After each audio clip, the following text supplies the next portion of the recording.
this is Catherine from Accelerated Reader. Today I will be reading Chapter 2 from Zimbie by Surina Nel. Before I begin reading, I would like to give a big thanks to the author for sending me this book to read on my channel. In the description below, I have included links where you may find and purchase this book. Don't forget to like and subscribe. Chapter 2. 6 years later, Zimbie and 6 other ponies circle instructor Sherry, wearing a white cap over her shoulder-length blonde hair. She stands in the middle of the rectangular arena. The 7 riders sit perfectly upright, heels pushed down, black boots, some in navy, some and in beige jodhpurs. They eagerly await her instructions, all wanting to impress her. Instructor Sherry turns slowly on the spot as her eyes follows the kids on their horses. Okay, when I tell you to, you all turn left. All at the same time. 1, 2, 3, turn. The bit in Zimbie's mouth hurts him as the little girl yanks on the reins, wanting Zimbie to go left. He throws his muzzle in the air, trying to escape the shooting pain in his mouth. Ouch! That hurts! Zimbie takes a few steps back, still desperately trying to escape the pain in his mouth. His rider smacks him in his flank with her crop. He lunges forward, which causes the little girl to lose her balance and fall to the ground. Confused, Zimbie looks at the girl who is getting up. She dusts her jodhpurs off and walks towards him. Not knowing what to expect, Zimbie yanks them out of her reach, swerves to the right, and runs to the stables. A little boy in the tack room hears a galloping horse.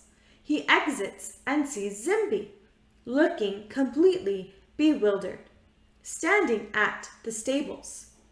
Philip slowly walks closer to Zimbie while talking soothingly to the flustered pony. He takes hold of the reins, and after patting his neck in reassurance, he leads Zimbie to the crying little girl. A couple of days later, Philip takes Zimbie over trotting poles. Zimbie stumbles, but corrects himself. They go over the trotting poles for a second time. This time, Zimbie does extremely well, not touching a pole. Well done, boy. You were brilliant, Philip praises while he pats Zimbie's neck. Zimbie is extremely proud of himself and how well he and Philip did in class. Philip leads him into the stable and takes the halter off. He ensures that Zimbie is fed and that he has clean water. Zimbie, a loving hug. Thank you. I had awesome time with you today, he says, before he exits the stable and closes the door. Zimbie smiles as he turns to his food. The following day, Fiona is chosen to ride Zimbie during class. Zimbie handles the trotting poles like a master and is praised elaborately by Fiona. Proud of himself, Zimbie smiles complacently. Next, Fiona takes Zimbie in for a jump, but Zimbie loses his nerve and swerves out. Fiona saves herself from falling by clinging to the saddle. After correcting herself, she lines Zimbie up for another jump. Zimbie tries to swerve out, but a determined Fiona keeps him in line. Having no way out, he takes a big leap and clears the jump. Fiona praises Zimbie while Instructor Sherry and the remaining riders chuckles at the magnitude of Zimbie's jump. After class, Fiona brushes Zimbie to a shine. She plaits the mane between his ears and leads him to the stable where she feeds him and cleans his water bucket. She hugs Zimbie while thanking him for a good time during class. She places a kiss on his forehead and exits the stables. Monday, after a couple of days' rest, Jen rides Zimbie during the lessons. Jen, tall for a 12-year-old, looks rather funny riding the short-legged Zimbie. She takes Zimbie successfully over a series of jumps.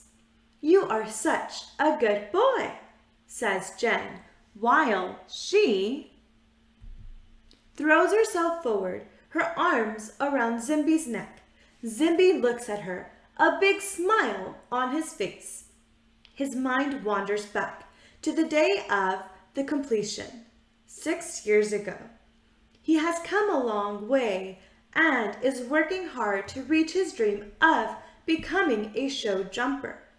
Wednesday, Benny has the luck of riding Zimbie during class. They first do the trotting poles. Zimbie clears them faultlessly.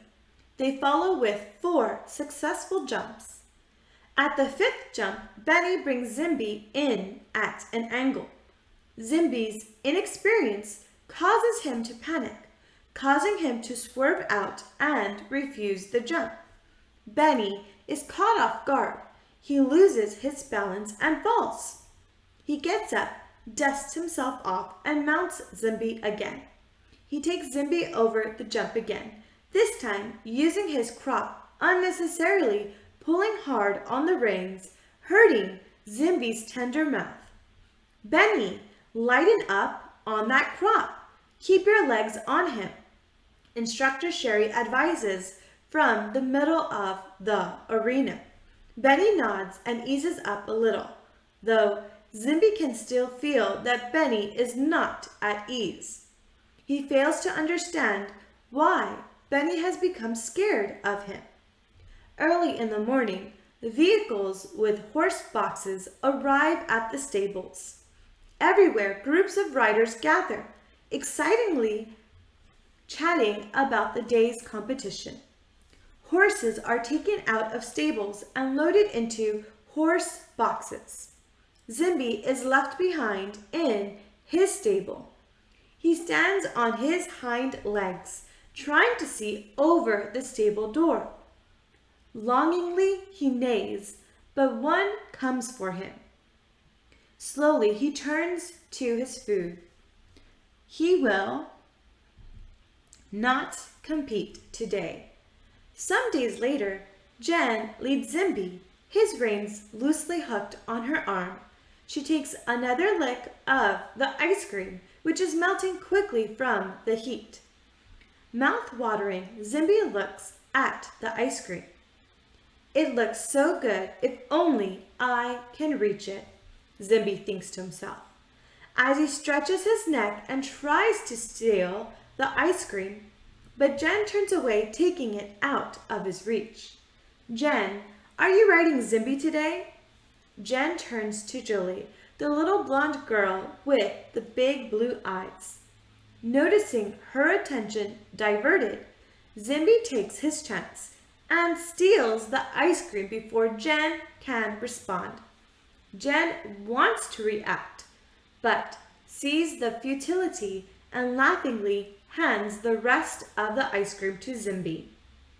Little later, Jen canters in a circle with Zimbie. She stops and turns, then canters again. She takes him over jumps. Zimbie performs to perfection. Jen praises and hugs him, still sitting on his back. Zimbie glows with happiness. He has always dreamt of having a rider like Jen. It is a warm, sunny day. Philip takes Zimbie over a series of jumps. Zimbie jumps all the jumps to perfection. Philip praises Zimbie. They both look pleased. "Philip, I want you to take him over again," Instructor Sherry calls while setting the jumps higher. Philip guides Zimbie over the series of jumps again. Zimbie jumps another clear round. Philip praises Zimbie elaborately. Zimbie neighs happily, flourishing under all the attention. After class, Philip brushes Zimbie before he leads him back to the stables for a well-deserved rest. A couple of weeks later, it is early in the morning, and it's bustling with horses and people between the stables and the arena. Stable doors open and close as horses are taken out to compete.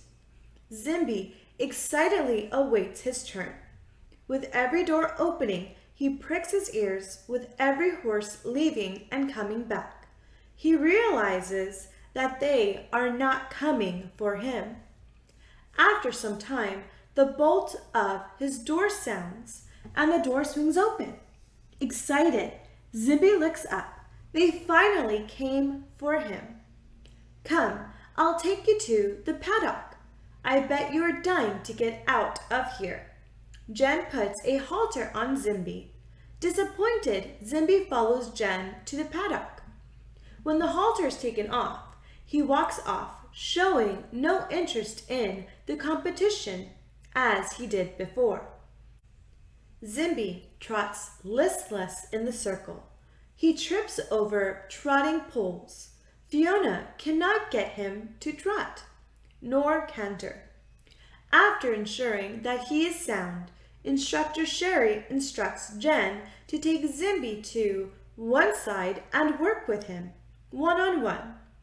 Jen takes Zimbie to the other side of the arena and brings him to a stop. What's the matter, boy? Are you not happy today?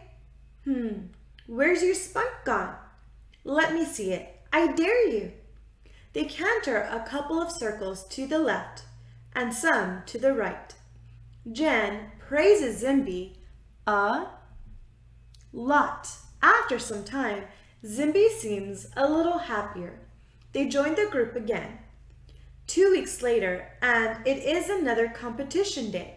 Zimbie watches the jumping like before, but unlike before, he doesn't seem excited. I'll never compete anyways, he mumbles to himself. He turns to his food and starts to eat from the bin, determined not to give any attention to the competition. A shadow falls over Zimbie. Why do you look so blue? I thought you'd be competing today. You are old enough now, aren't you? Zimbie looks up into the face of Caesar, his childhood idol. He turns away, his head hanging. I'm good enough. It doesn't matter how hard I try or how well I do. I never get chosen. Discouraged, he turns back to Caesar. There's nothing I can do. I'll never be a jumper. It seems you were wrong. He turns his head and starts to walk away. Do you think I just got chosen right away? Do you think it was easy for me to become a champion? Sharply, Zimbie looks at Caesar. Let me tell you, I have spent months training, and I never got chosen. But I decided this is what I want to be. So I did better than just good enough. I jumped higher than I needed, and I turned shorter, and I was more careful of tipping poles. When the other horses were romping around, I jumped. That is what got me chosen, and that put me on the path to become a champion. Zimbie pricks his ears. He lifts his head. Slowly, he turns back to Caesar. Are you serious? Disbelief clearly present in his voice. He looks at Caesar with a little more interest. Caesar nods. I promise you. He looks at Zimbie and continues a little more serious. When I saw you that day, I saw myself in you. That is why I told you to believe in yourself that day. Caesar's rider gathers his reins and steers him away, leaving Zimbie still astounded. Zimbie picks up his feet higher than necessary over the trotting poles. Abigail praises him and takes him over a series of jumps. Zimbie jumps higher than needed, clearing jump after jump. Abigail, red curls crawling out from under her riding hat, looks pleased. She leans forward and hugs Zimbie. You'll be riding Zimbie Saturday for the competition, Abby. You can take him to the stables now. Well done, you two, Instructor Sherry announces. Abigail nods as she rubs Zimbie's head. He smiles, pleased that he is getting the chance to compete at last. Stay tuned for Chapter 3. Thank you for listening. Don't forget to like and subscribe. In the description below, I have included links where you may find and purchase this book.